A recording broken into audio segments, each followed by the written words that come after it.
in spring, obviously referencing its seasonal forms. Then you probably noticed that Marip's name is a combination of Mary from Mary Had a Little Lamb and the word sheep, but you might not have noticed that its name is actually also an anagram of the word amphibian. Laffy also has a clever name. No, Homophobia.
Music opinions. Yeah.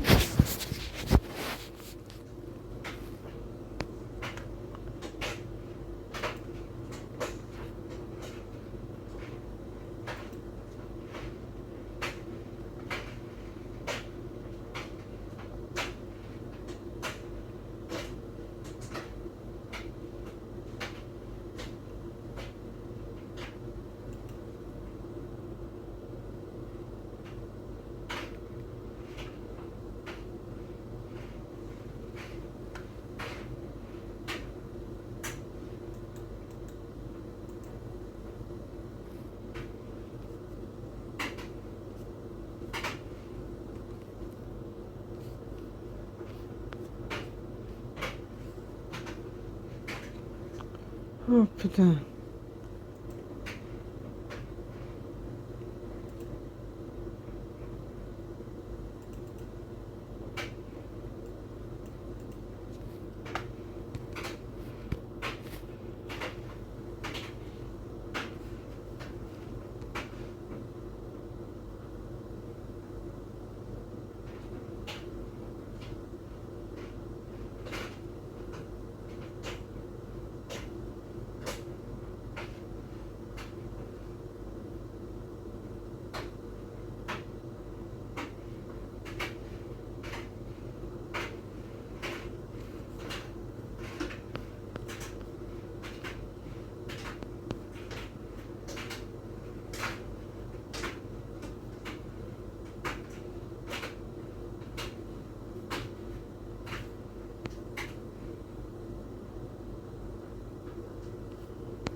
But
ok. Dis-nous. Dis-moi. Dis-moi.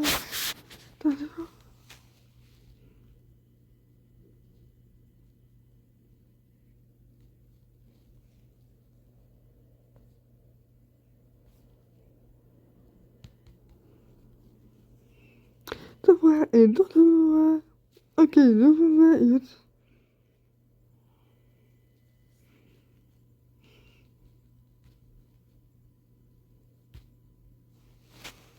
Dobra. Okej, what experience? Dobra, i będę...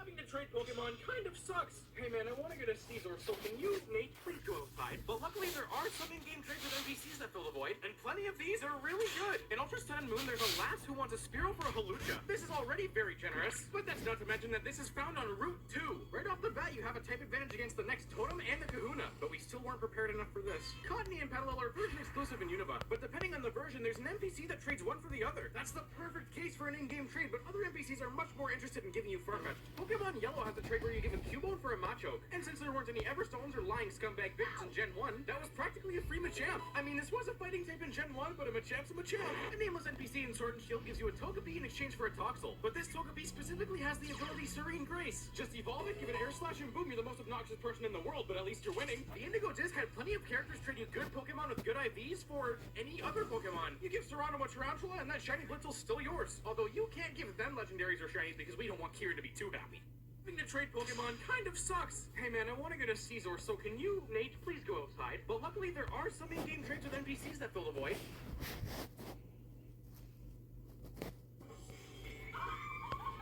Voilà, bienvenue chez moi.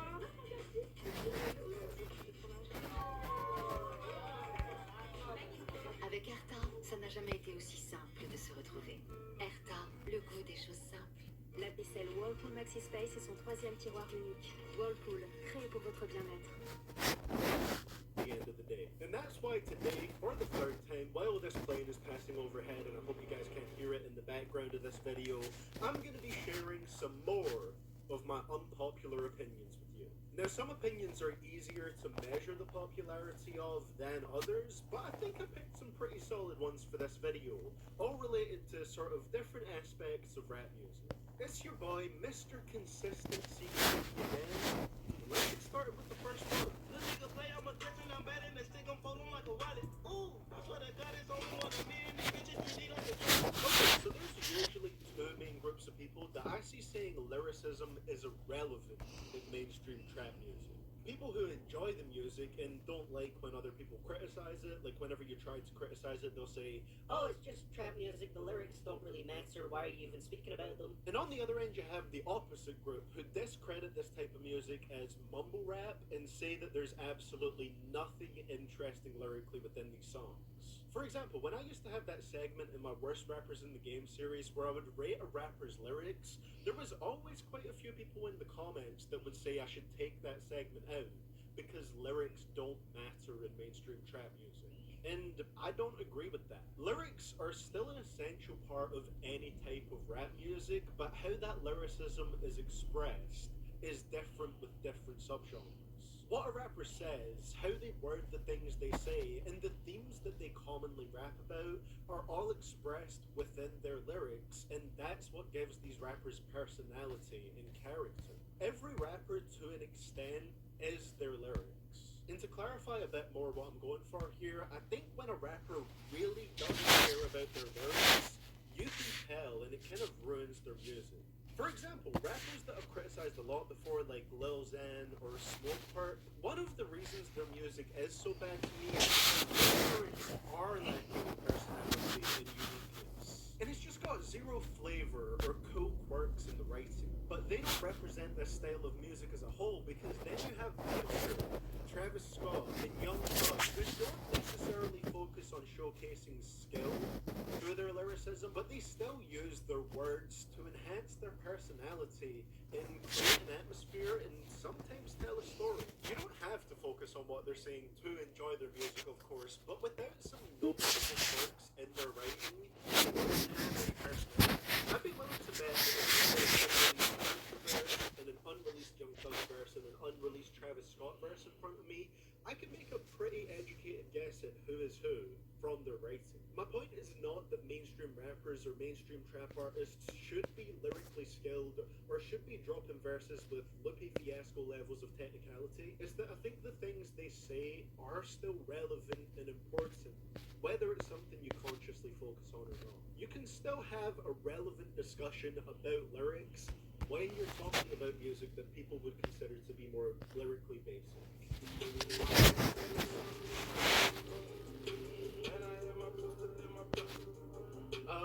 I should probably be pretty quick with this one because I've talked about Future a lot in my videos lately, and my viewers that don't care about his music at all are probably so over it at this point. But to talk about the opinion that I have, if you've watched my discography rank video on Future, then you'll know that I don't even think DS2 is his best album.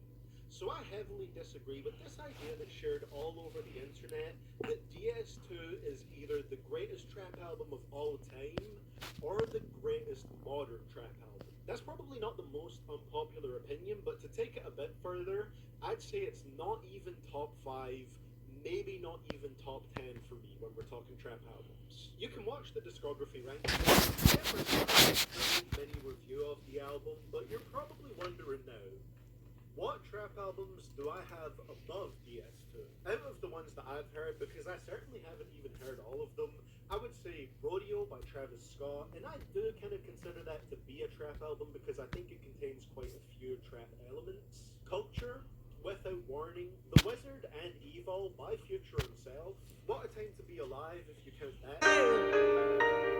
Okay, finally we have one here that is easier to quantify as unpopular. If you look at the Metacritic scores for every Kanye album out there, Donda is tied with Jesus is King as his second worst album based on critic scores, and his third worst album based on user scores. With Kanye having 11 studio albums out right now, and that's if you include Donda 2, even though most people can't hear it or have to go out of their way to listen to it. Out of those 11 albums, it means that by critic score, it's ranked at the tied 9th place, and the number 9 spot flat out by user scores. So I think it would just be mildly unpopular for me to say that it is a top 5 Kanye album for me. Now, I completely understand why people wouldn't like it as much, and it's definitely on the more inconsistent end of Kanye's albums, but I think it was kind of perfect for the point in his career Kanye was at. I kind of liked him taking a back seat and letting the features shine, of which there's a fuck ton. He curated the tracks pretty perfectly. There's not a lot of features on here that sound bad or out of place, and the sheer number and variety of them made every track feel like a big event to me. That's the thing about Donda. It's far from the most cohesive or thematically consistent Kanye album. It's probably one of the...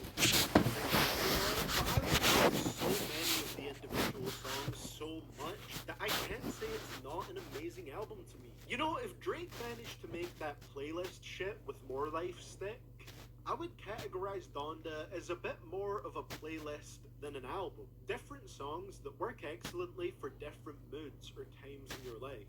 Jail, God Breathe, Off the Grid, Praise God, Junyo, which has grown on me, Moon, Keep My Spirit Alive, Jesus Lord, New Again, Lord I Need You, Pure Souls, Come to Life.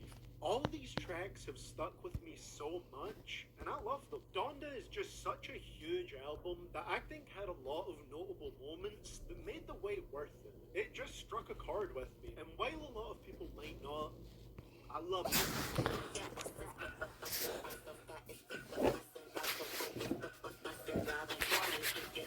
Look, one day I'm gonna express some more of my positive Nicki Minaj opinions in one of my videos. I don't think she's a bad rapper at all. I just think she's made a lot of weak singles. And in 2022, she's dropping some really weak singles.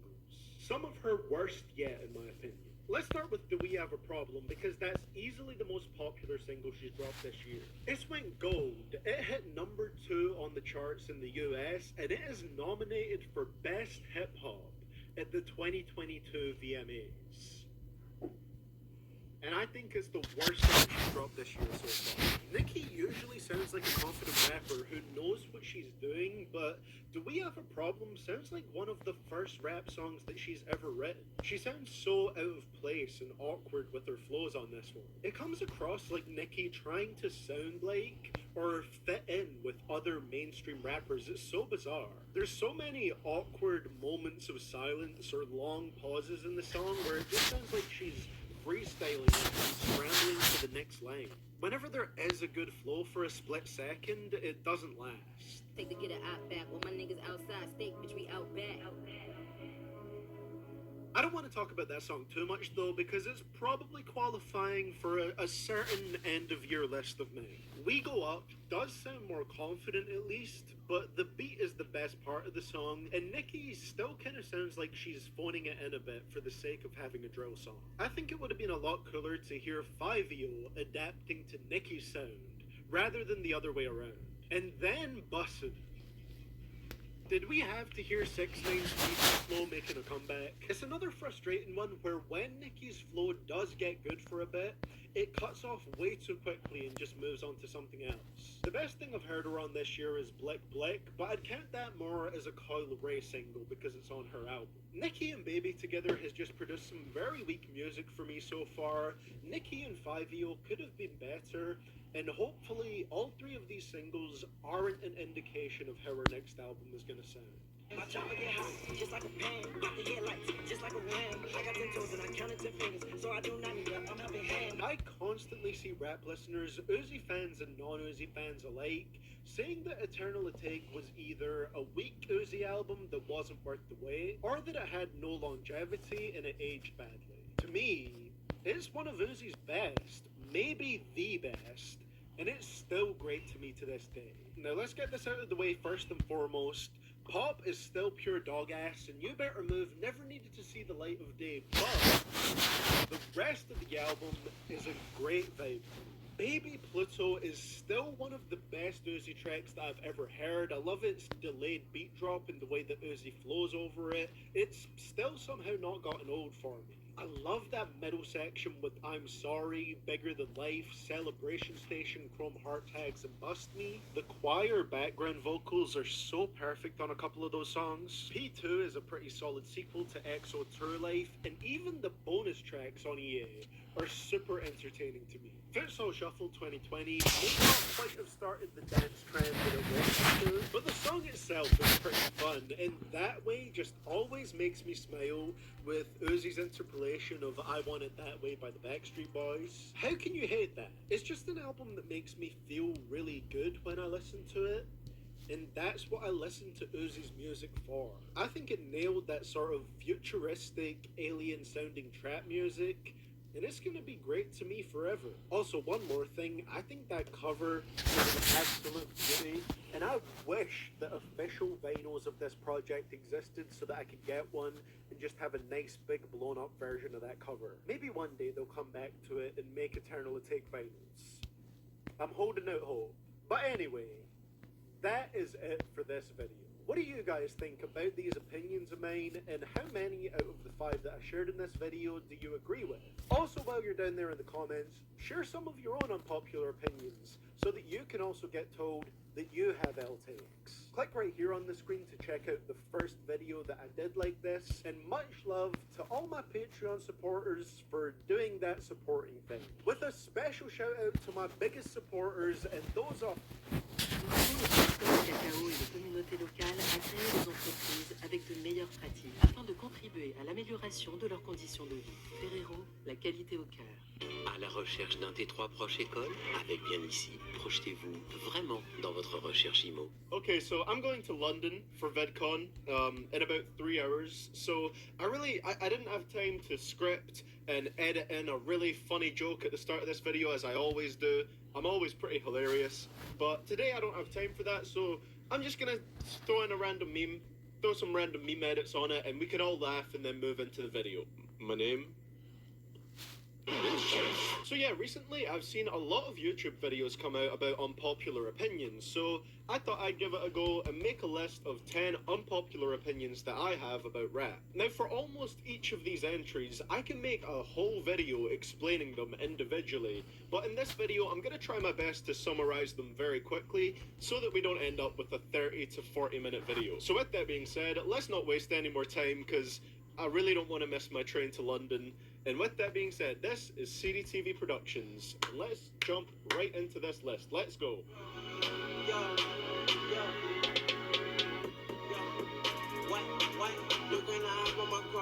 I'd rather listen to neither, but given the choice, self-titled gets the W. In all fairness, there's probably only like 5 albums I've heard that I want to listen to less than Die Lit, so it's no surprise that I think Playboi Carti's self-titled project is better. Firstly, it's not nearly an entire 60 minutes long, which is 57 minutes longer than I can tolerate Carti's style for. Instead, it's only 44 minutes too long. I'll take it. I think the overall vibe is something I enjoy much more too.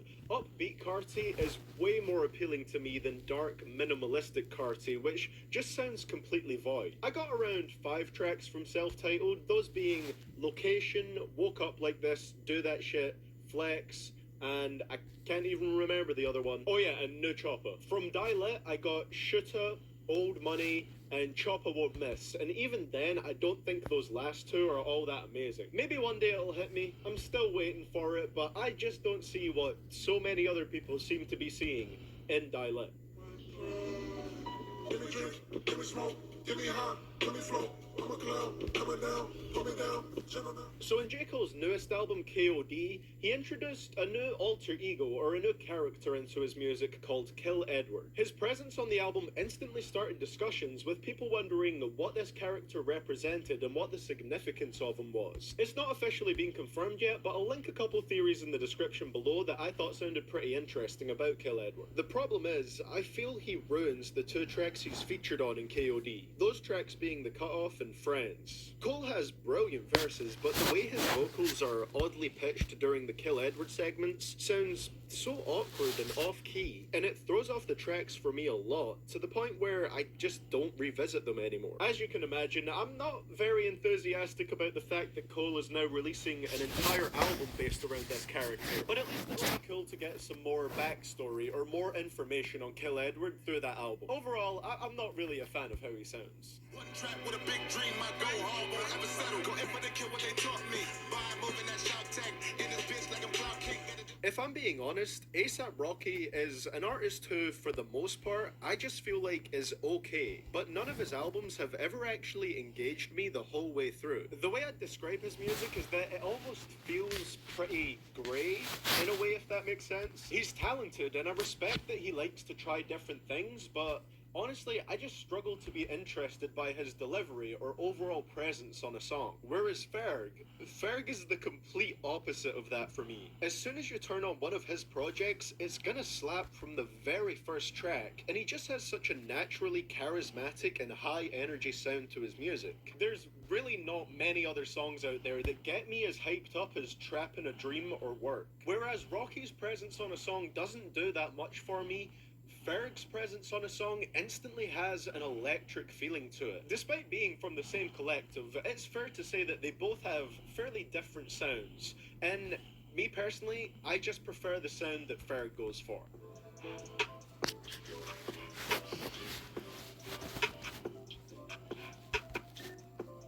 If you look at the majority of lists people make for their top rapper of the 90s, 9 times out of 10, you're gonna see that list topped by Biggie or Pac, with some maybe opting for Nas. But for me, it's none of those guys. My personal favourite is Big L. He's nowhere near as well known to mainstream audiences and doesn't receive the same recognition as Biggie or Pac in the current day, but I think he should. When he does full-on storytelling tracks, they are always incredibly engaging, such as The Heist or Casualties of a Dice Game. Plus, his technical skills are astoundingly solid, from creative wordplay to impressive multi-syllable rhymes. A perfect example of all that is 98 Freestyle, a track that just has me smiling through every second of it due to Big L's bars. Fucking punk, you ain't a leader, what? Nobody follows you. You was never shit. Your mother should have swallowed you. I'm far from broke, got enough bread. And mad hoes, ask Beavis, I get nothing but head. Every single time I listen to his music, I'm impressed. And I do love Pac and Biggie, but Big L takes that #1 spot for me. If you love that gritty and hungry sound in rap music, I'd highly recommend his Lifestyles of the Poor and Dangerous album. It really is a classic. I bring it home like I'm base to base cause I'm looking like Planet at the base the next. I think this life just landed on me. My whole city look like it's abandoned, homie. The Big Sean really does get a lot of hate from the hip-hop community. He's constantly referred to as the most passable or non-essential person in the rap game. Big Sean continues to be the most non-essential artist in hip-hop today. However, personally, I think his last 2 solo albums were pretty damn great, especially I Decided. They honestly made me a fan of his music. Dark Sky Paradise has a lot of bangers I revisit often, and cemented my enjoyment of his music as we got to see a much more personal side of Sean. Whether it was uplifting songs about his childhood and how he got past hard times, tracks about his past relationships, or him expressing his love for his family. He really has become a rapper I heavily enjoy after that album. And to be honest, I've always really enjoyed that recognizable run-on flow that he uses. Some people say it sounds corny, but I think it has a really nice sound to it, especially when Sean is just casually rapping off his lines like it's nothing. He may still have some of the cringiest bars in rap history, and he isn't the most unique artist ever, but I think he gets the way things are now. I actually think I prefer his other 3 studio albums, those being Section 80, Good Kid, Mad City, and To Pimp a Butterfly. It's not even a case of me disliking Damn, that's not it at all. It's just a case of me liking his other 3 albums so much. Good Kid, Mad City for me is his best so far, being an autobiographical look at Kendrick's life and the lessons that he's learned throughout it. To Pimp a Butterfly, while not the easiest album to listen to in a casual setting, is so nuanced and well crafted that I'd honestly refer to it as a masterpiece. That leaves us with Section 80, and again, this is another conceptually strong project that I think does go a little underappreciated sometimes. Kendrick's storytelling was as solid as ever on there. Like I said, it's nothing to do with me thinking Damn is bad, because I don't. It's just those other 3 albums, they're so good. Damn was good, but not as good as Damn. Full of drop top minivan with the floor. Kenny Payne wet, hubba bubba gum. Seats with the sheep fur, peach fuzz, big it in. When I whip it back, Joe Louis, full of drop top. Ski Mask's first 3 projects were excellent, and Slaps for My Drop Top Minivan might just be one of the most entertaining albums I've ever heard, but I don't feel like Ski Mask has put out anything that can match it since. Now this is an opinion I feel like a lot of people will disagree with due to Ski Mask's most recent album, Stokely, which was received pretty well and generally is considered to be great. But personally, I think it's just fairly good. Nothing amazing though. There's only around 7 tracks I come back to the album for, and the other 6 literally never get played, ever. Then before that, we had The Book of Eli, which was just not a good album at all. It sounded like something Ski put out for the sake of it, and the numerous release issues didn't help it out either. Then there's You Will Regret, which was probably the closest we got to great without hitting that mark in my opinion. Again, it's fairly good, but I think it's dragged down by the second half. And that's everything we've received since the Drop Top Minivan EP, and none of those are great to me. I don't think he's fallen off or anything, but I'm definitely a bigger fan of Ski's older stuff than his newer releases. Name a sweater but not a talent, or don't know if whether or not they got one. Try to change their life for the better. I was a drama club kid. Now, I know this one is unpopular because every time I tweet it out on my Twitter account that you should definitely follow, go do that, at CBTV Productions, I get bombarded with L's and disagreements. Now, don't get me wrong, I think Flower Boy is an outstanding album. I love the warm, lush feeling that the production has on it, and it's easily Tyler's most mature album to date. But Wolf still takes the cake for me. One of the main things that really makes me so fond of it is how it supposedly fits into the storyline of Tyler's first 3 projects. He's never went on record as saying it, but the theory that Wolf is a prequel to Bastard makes so much sense, and the way the seemingly simple story is told throughout the album is great. Not to mention, a lot of my all-time favorite Tyler tracks are on here. Rusty has one of the best verses he's ever laid down, Answer is an emotional highlight of his career, and 48 is a song with a really powerful message. Also, I should mention, one of the reasons might just be that it's the first Tyler album that really got me into his music. It kind of has a special place in my heart as the first full project I heard from. This may not be his most polished album in terms of production or maturity, but I still absolutely love it and see it as the album where Tyler was really starting to unlock his talents. Ce bruit vous agace? Pour Paul, c'est le son d'un projet qui se concrétise. Unlock his talents. It was all a dream. I used to read Word Up magazine. Salt and Pepper and Heavy D up in the limousine.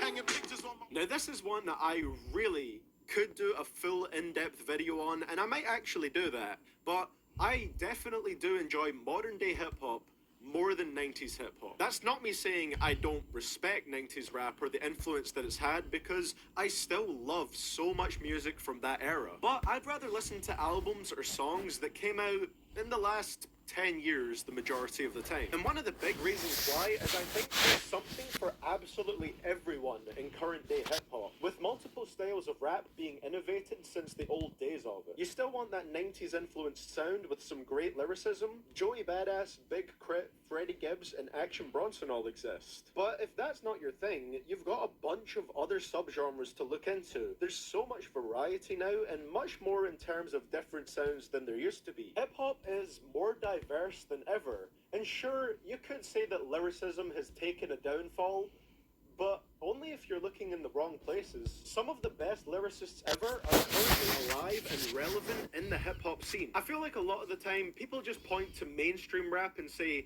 that's the reason why rap is dead. No, that's horrible, that sucks.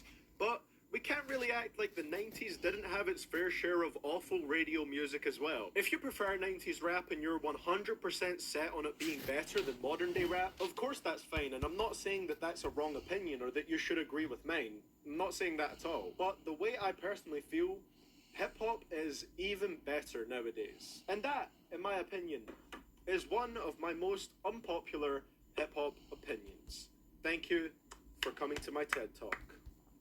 Well guys, that's going to be it for the video today. Thank you so much for watching. I hope you guys enjoyed this one. If you did, I would appreciate you leaving a like and destroying that subscribe button. Luckily, I have managed to get this recorded in a good time. You know, I have enough time left to get my bags packed fully and everything before I go to And now for my end of year video on rap albums, I'm doing the exact opposite and making a video that might end up being so long that I'm probably going to question why I'm making it this way, at least 20 times throughout the process. Every new rap album I listened to in 2021 tier list, with the tiers being S, the best of 2021, A, great albums, B, good albums, C, not so great albums, and D, the worst of 2021.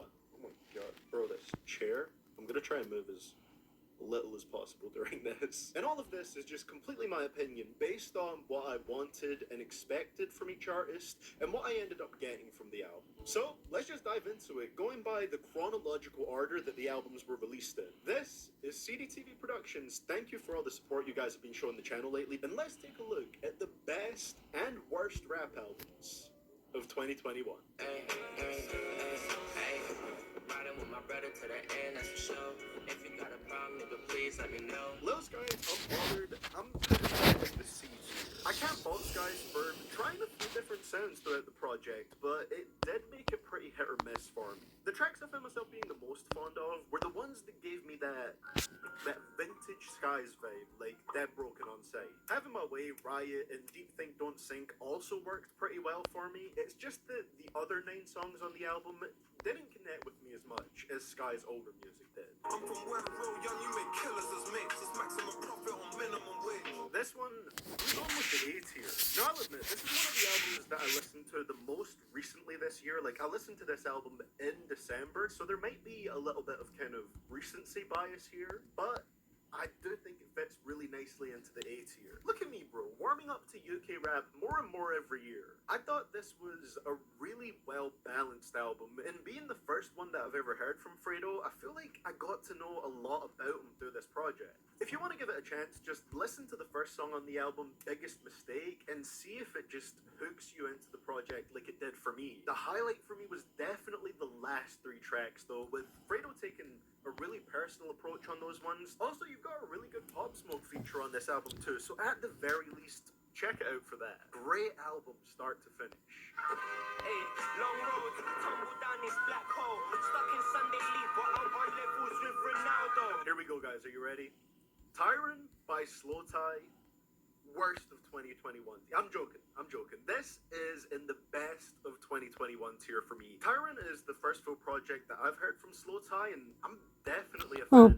As you can tell just by looking at the track list, it's a project that's divided into 2 halves, and the idea of that is to show that we all have more than just one side to us as a person, with the first 6 tracks being bang type of songs that are stylized in all caps, which Slow Tie does really well on here, by the way. And then Play With Fire sort of acts as a bridge into the second half of the lowercase title tracks, which are more thoughtful and introspective. And as much as I love 45 Smoke, Cancelled, and Mazza, that is my favorite section of the album right there, the second half.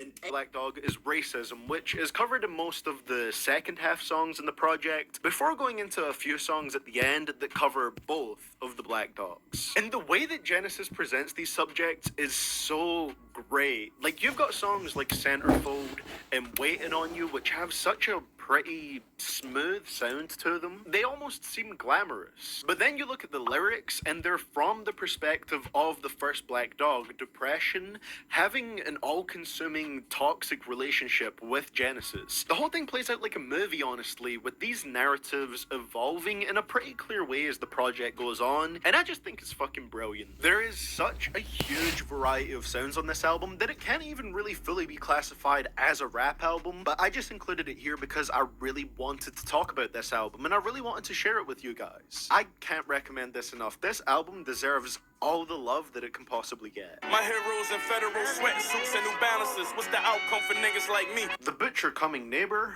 that's an A. I don't think I can ever get tired of listening to Benny the Butcher. And when you pair him with Harry Fraud's soulful sample-based production that ranges between a hard-hitting, haunting, and luxurious throughout the 9 tracks on here, it's lovely. If you ask me, this is a worthy successor to the plugs I met. My only real issue with this project is that on some tracks, Benny's voice sounds a little bit too quiet compared to the instrumental, and his voice doesn't sound super clear like it usually does. But apart from that, I don't really have any other complaints. I just had to get this out my system.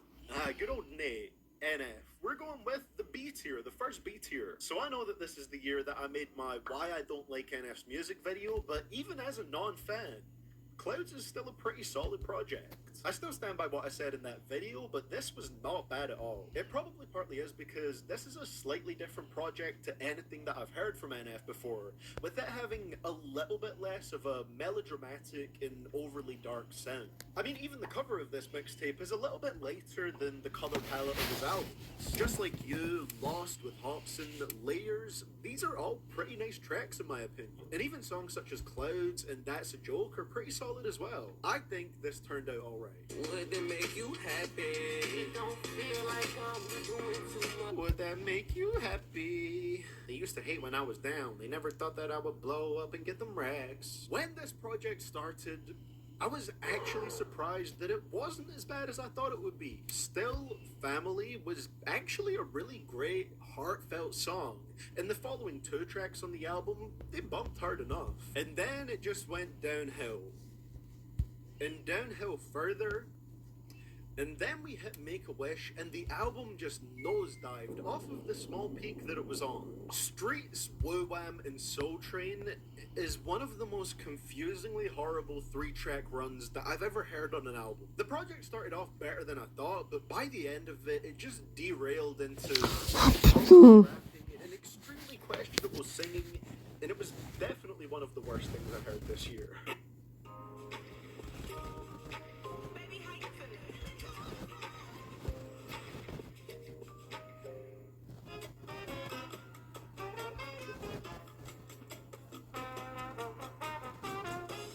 And it was definitely one of the worst things I heard this year. Let's be honest, I really had a long day. You guys already know, this is the end here. I put a review on this out shortly after it dropped, so you can check that video out if you want my full initial thoughts on it, but basically, I think this is Quadeca's best album yet. Almost every song is entirely self-produced, which is super impressive considering the layers and the progression that a lot of the instrumentals have on here. There's a strong storytelling concept about using the metaphor of mountains and mountain climbing to represent different emotional states and personal growth following a breakup. And vocally, it's Quadeca's strongest work too. This album really struck a chord with me, and it's one of my favorites of the year.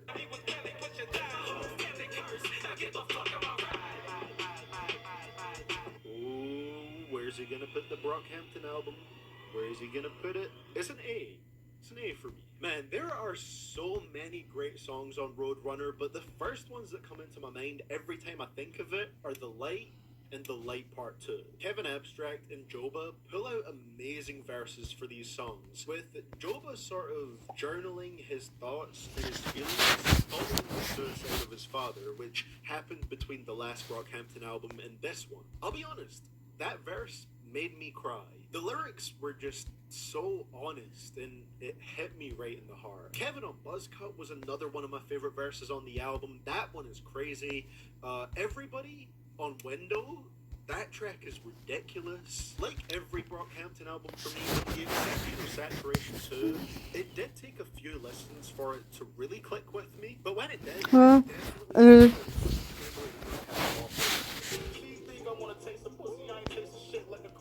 you already know, it's my favorite Griselda member, Mr. Incapable of Making a Bad Album, Conway the Machine. The bars on the intro track alone, Bruiser Brody, had me just scrunching up my face so often. On 6:30 Tip-Off, he says, they say West is the brain, Benny is the star, but let's not act like the machine ain't the silliest with the bars. And that is a sentiment I couldn't agree with more. Start to finish, this project is hard as hell. Here we go. I'm interested to see how this one is taken. D tier for this. I have listened to this album the full way through once. No matter how hard I try, I can't bring myself to listen to the full thing again. I have heard so much shit like this from Thug and Gunna and the YSL clique before. It was just really boring, uninspired, filled with production that wasn't new or interesting in any way, and nothing stood out. Even with a bunch of big name mainstream artists as features, there's almost zero songs on this project that I'm gonna revisit in the future. My expectations for this were already low because it's a compilation album with Young Thug and a bunch of other people that sound like him but not as good. So I wasn't really disappointed. It was just completely average and lacking anything special. Well, we might as well continue it while we've got the D tier rolling. You know what I've never thought to myself before? Man, it would be sick if Yachty made an album where he is even more offbeat. I know the offbeat rapping is an intentional choice for this project to pay homage to certain Michigan artists and their off-quarter influences, but to me it results in a super awkward listen. It might just be me, but I feel like rappers tend to rap on beat because it sounds good. Jokes aside, respect to Yachty for trying something different, but it just didn't really connect with me. Also, how many baby rappers do we have now? This is getting out of hand. I mean, this mixtape features Baby Smooth, Sada Baby, Babyface Ray, and Babytron. What is going on? Yeah. Too much money to count. What's the amount? 10 of a bounce. I got a pair, nigga, to add it up. Okay, so when I first listened to this album, I had it in the B tier. I listened to it one time, got caught up with listening to music for other videos, and didn't revisit it for a long time until recently. And when I re-listened, it just hit even more, and I bumped it up to an A. Then I listened again, and bumped it up to an S. The off-season has Cole sounding the hungriest he's sounded in such a long time. The crazy thing is, I don't even love all the beats on this project.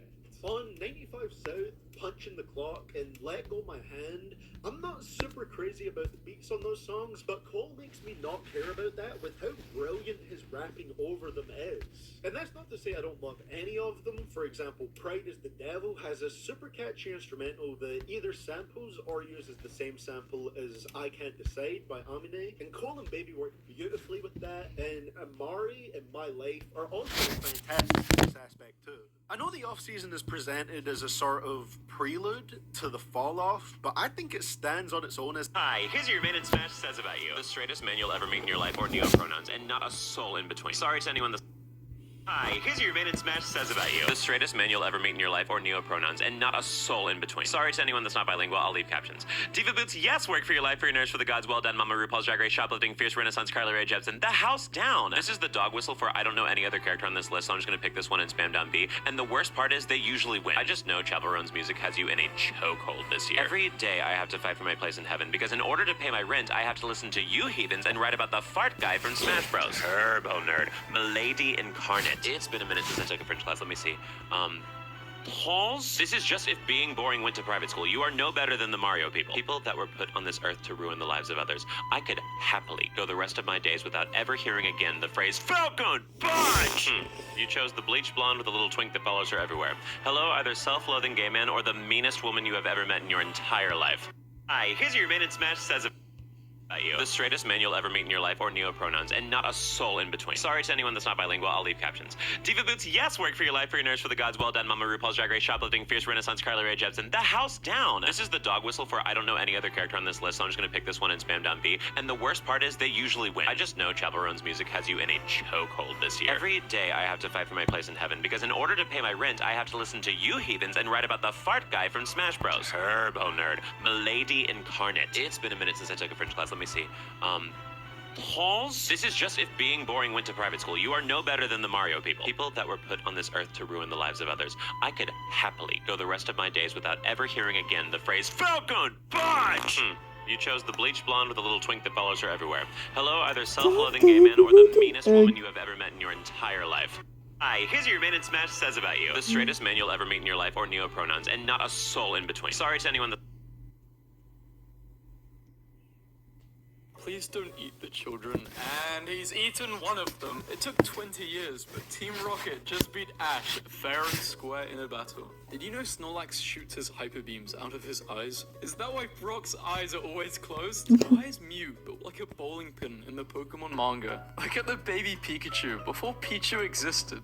Pokemon fan used Master Ball to propose to partner. Smart, can't say no to a 100% catch rate. I am too old for this. You know life is tough when a guy who's been 10 for 20 years says he's too old for it. Give Eevee a Thunderstone. You get a Jolteon. What happens when you donate money to an Eevee? Patreon. One was neglected, one lived in poverty, one was abandoned. Yet, they are one of the most loved villain characters in anime.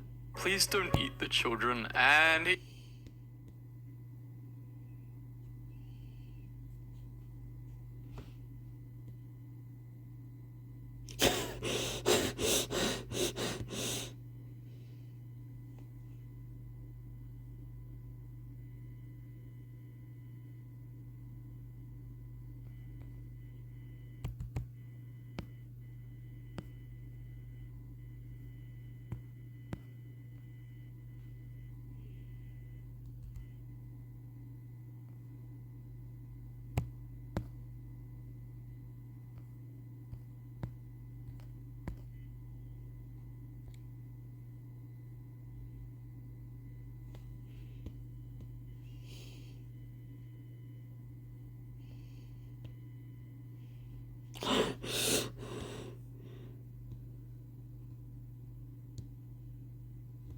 This hidden mechanic is more than just an evolution method.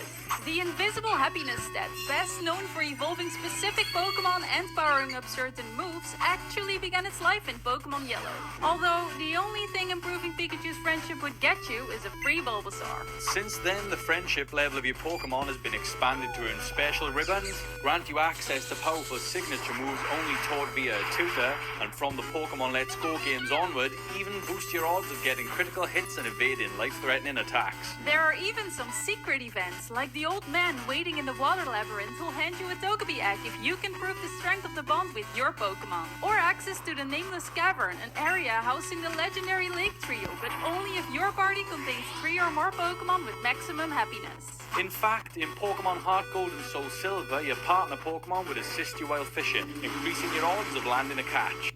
This hidden mechanic is more than just an evolution method. The invisible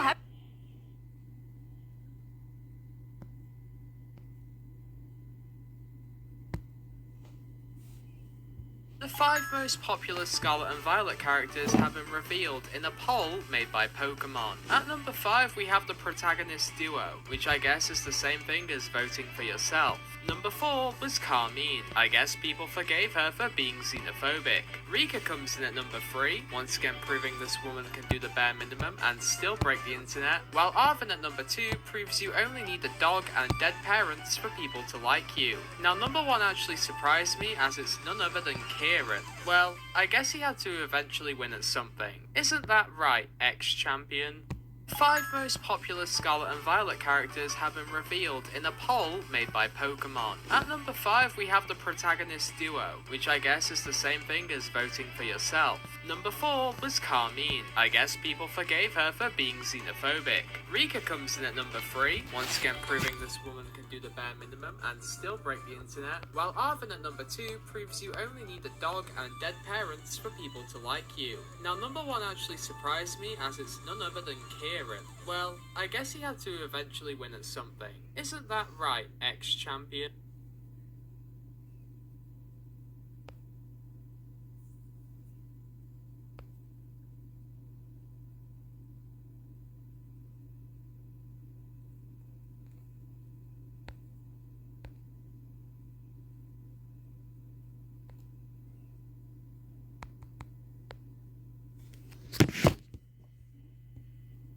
Ranking every song I get from this filter with this tier list, starting with Heroes and Villains, or Versus Villains? I forget if it's and or versus. Anyway, it's a fantastic album though. Great production, I'm going A tier.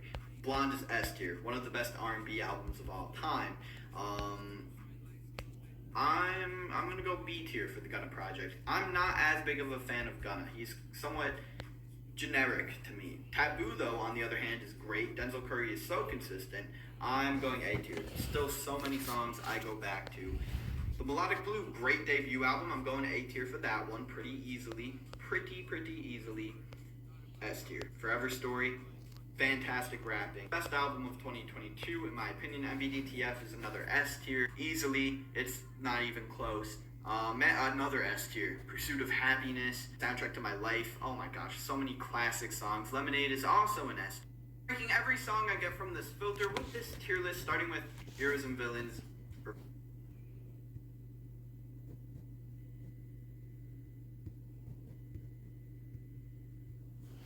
Des produits très bien notés à des... Illuminez votre peau avec les nouveaux fruits d'anti-UV quotidien vitamine C de Garnier. Recently, I made a video on bad albums by great rappers, so of course I had to take that, flip it around, and do the opposite. Now, you might have noticed that I've decided to call this one Good Albums by Bad Rappers and not Great Albums, just to make it clear that quite a few of these aren't exactly amazing. They're just a little bit better than what I usually expect from these rappers that I don't usually enjoy. And of course, keep in mind here that bad rappers is just a really quick, short way of saying rappers that overall aren't often enjoyed by me. But right before we get started, I'm pleased to announce that this video is sponsored by DistroKid, the very service that I've used since 2017 to distribute my I Am Jace music to streaming platforms. Hell, this sponsorship opportunity might just bring I Am Jace back. I can tell you from my own experience that it's fun and easy to use, with unlimited uploads and artists keeping 100% of their royalties and earnings. Now, I'm going to share some extra details about them with you guys, but if at any point during this you would like to sign up with them, my link is at the very top of the description that you can use to get 7% off of your first year's membership with them, which is that process laid out within the upload form, and they even have a couple additional extras at the end that you can add on if you want to. It's not you can get an unlimited for Never too much, never too much, never too much. We'll start with one that I'm sure will only inspire nice, positive, wholesome comments. I mean, he's in the thumbnail, it's probably what most of the comments are about already. Bro, I can't believe you put King Vamp in the thumbnail with G-Eazy. Now, Carti is currently rated as a 5 out of 10 in my Worst Rappers in the Game series, which doesn't seem like a bad score at all, but you have to keep in mind that this album is pretty much the whole reason why his score went up. It's the only album from him where my rating would be more positive than negative, so I would say it fits the criteria as a great album from a rapper that I just usually don't enjoy that much. Something about Whole Lotta Red just hits differently. You start off with something more gritty and intense than most Playboi Carti songs out there with Rockstar Made, and that energy is carried throughout a large portion of the album. New Tank and No Sleep are specific examples that are just insane. I got me some facts. They thought I was gay.